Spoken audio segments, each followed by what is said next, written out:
ვის ვერსიას აქვს მეტი შანსი იქცეს კანონა და ვისკენ იხრება მთავრობა? სოფო ხანაშვილმა მოისმინა ამ საკითხზე პრემიერ-მინისტრის განცხადება და ახლა მას პირდაპირ ეთერში გაგვაცნობს. სოფო, გისმენთ.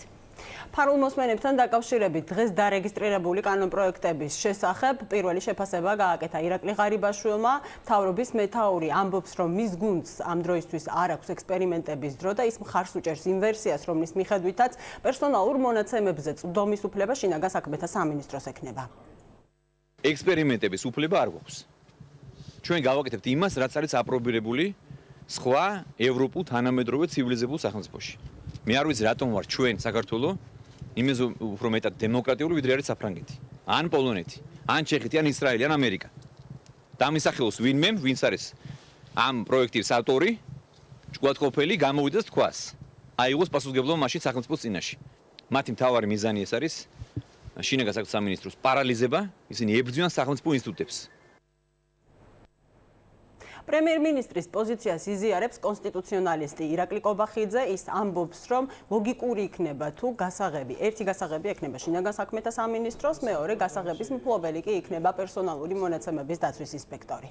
შინაგან საქმეთა სამინისტროს უპირველესი ფუნქცია ეს არის საზოგადოებრივი უსაფრთხოების დაცვა, სახელმწიფო უშიშროების დაცვა, ხო? და ამისათვის მას უნდა ქონდეს სათანადო ბერკეტები მინიჭებული. ის რომ მაგალითად თავის დროს შინაგან საქმეთა სამინისტრო იყენებდა იერარქს მანგიერი მიზნებისთვის, ანიშნავს იმას, რომ შინაგან საქმეთა სამინისტრო უნდა განვაიარაღოთ. დღეს არასამთავრობო სექტორმა ვერ დაარეგისტრირა საკუთარი ვერსია. კიდევ ერთხელ შეგახსენებთ, რომ სამოქალაქო სექტორის მიერ მომზადებული ინიციატივა გულისხმობს ორ გასაღებს. მათი განმარტებით ერთი გასაღების მფლობელი უნდა იყოს სასამართლო, მეორე გასაღები კი უნდა ჰქონდეს მობილურ ოპერატორებს. მათ დახმარება საკანონმდებლო წინადადების გატანის შესახებ შესთავაზე მხოლოდ ნაციონალურმა მოძრაობამ, რაც არასამთავრობო სექტორისთვის მიუღებელი აღმოჩნდა.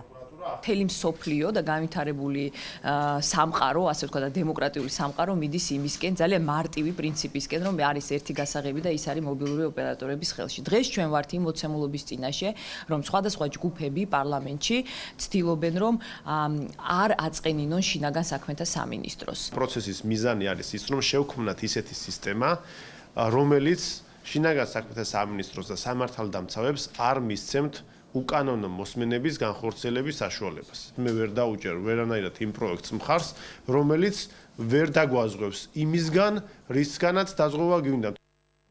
ფარული მოსმენების შესახებ კანონპროექტების დარეგისტრირების ვადა დღეს 7:30-ზე ამოიწურა. როგორც უკვე მაყურებლისთვის ცნობილია, დარეგისტრირებული ამ დროისთვის ორი კანონპროექტი და საბოლოოდ რომელი ვარიანტი იქნება დეპუტატებისთვის მისაღები, ამას საპარლამენტო განხილვები აჩვენებს.